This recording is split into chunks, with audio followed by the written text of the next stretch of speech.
যেগুলো জাতিসংঘ গ্রহণ করেছে, এগুলো 1400 বছর আগে আল্লাহ রাসূল মানব জাতিকে উপহার দিয়ে গেছে। মানুষের অধিকার আর পরিবেশ, ইকোলজিক্যাল ব্যালেন্স, এটা নিয়েও আল্লাহ রাসূল সাল্লাল্লাহু আলাইহি ওয়াসাল্লাম আমাদেরকে নির্দেশনা দিয়ে গেছেন। হযরত বলেন, ইত্তাকুল মালাইনা সালাস, তোমরা 3 জায়গায় পায়খানা, প্রস্রাব, মলমূত্র ত্যাগ করবে না। 3 জায়গায়। আরব দেশে কেউ যদি প্রস্রাব করে, কেউ যদি পায়খানা করে, 3-4 ঘন্টার ভিতরে শুকিয়ে যায় সূর্যের প্রখর তাপের কারণে। আল্লাহ রাসূল সাল্লাল্লাহু আলাইহি ওয়াসাল্লাম সেই মরুর নবী, বিশ্ব নবী বলছেন 3 জায়গায় পায়খানা প্রস্রাব করবে না। প্রবহমান নদীর কিনারে পায়খানা প্রস্রাব করবে না। কারণ আমরা প্রত্যেকে যদি নদীর কিনারে বসে পায়খানা করি, প্রস্রাব মলমূত্র ত্যাগ করি, ওয়াটার উইল বি পলিউটেড, পানি দূষিত হয়ে যাবে। মানুষের 70% রোগ হয় পানি থেকে, ওয়াটার বর্ন ডিজিজ হয় পানি থেকে। এই পানিকে পবিত্র রাখতে হবে। অথচ আরব দেশে কোনো পানি নেই। লোহিত সাগর ছাড়া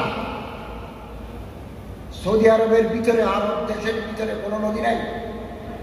সে দেশের নদী বলছেন পানিতে, পানির খালের কিনারে, নদীর কিনারে মলমূত্র ত্যাগ করা যাবে না, রাস্তার মলমূত্র ত্যাগ করা যাবে না, গাছের ছায়ায় মলমূত্র ত্যাগ করা যাবে না।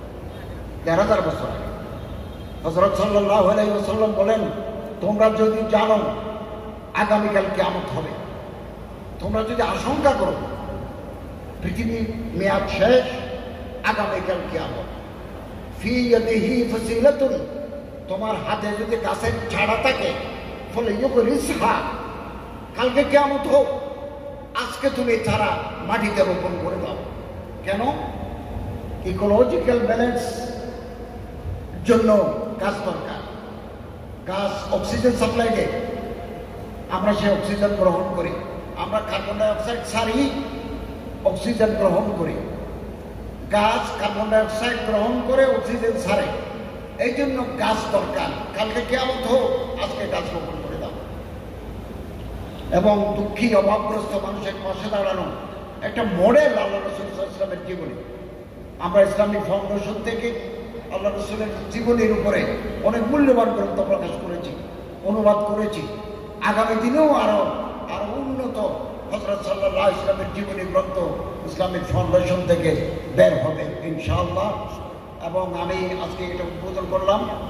আমরা যদি মুক্তি চাই, মানবতার মুক্তি চাই, আমরা যদি সুন্দর সমাজ প্রতিষ্ঠা করতে চাই, আমরা আমাদের ভিতরে যেটা আছে, এটা হচ্ছে বাহ্যিক অবয়ব, ভিতরে একটা আছে আমাদের সত্তা। এটাকে যদি আমরা পবিত্র করতে চাই, আমরা যদি আমাদের সমাজ, আমাদের রাষ্ট্রকে যদি একটা মহিমান্বিত রাষ্ট্রে পরিণত করতে চাই, রাসূলের আদর্শ ছাড়া বিকল্প নাই। হযরত সাল্লাল্লাহু আলাইহি ওয়াসাল্লামের সুন্নাত, হযরত সাল্লাল্লাহু আলাইহি ওয়াসাল্লামের সিরাত, হযরত সাল্লাল্লাহু আলাইহি ওয়াসাল্লামের জীবন আদর্শ, লাইফ স্টাইল আমরা যদি গ্রহণ করি, আমাদের পরিবারে পরিবর্তন আসবে, আমাদের সমাজে পরিবর্তন আসবে, আমাদের রাষ্ট্রে পরিবর্তন আসবে। এবং এই হযরতের জীবনীগুলো আমরা পড়ি, বেশি করে পড়ি। হিন্দুরা পর্যন্ত, মহীশূর ইউনিভার্সিটির ফিলোসফি প্রফেসর ডক্টর রামা রাও এত বড় কিতাব লিখেছেন দি মুহাম্মদ। এটা সাল্লাল্লাহু আলাইহি ওয়াসাল্লাম, এত বড় কিতাব। রামা রাও একজন হিন্দু পণ্ডিত, অনেকে গবেষণা করেছেন এবং সারা বিশ্বব্যাপী বড় বড় স্কলাররা আল্লাহ রাসূল সাল্লাল্লাহু আলাইহি ওয়াসাল্লামের ভূয়সী প্রশংসা করেছেন।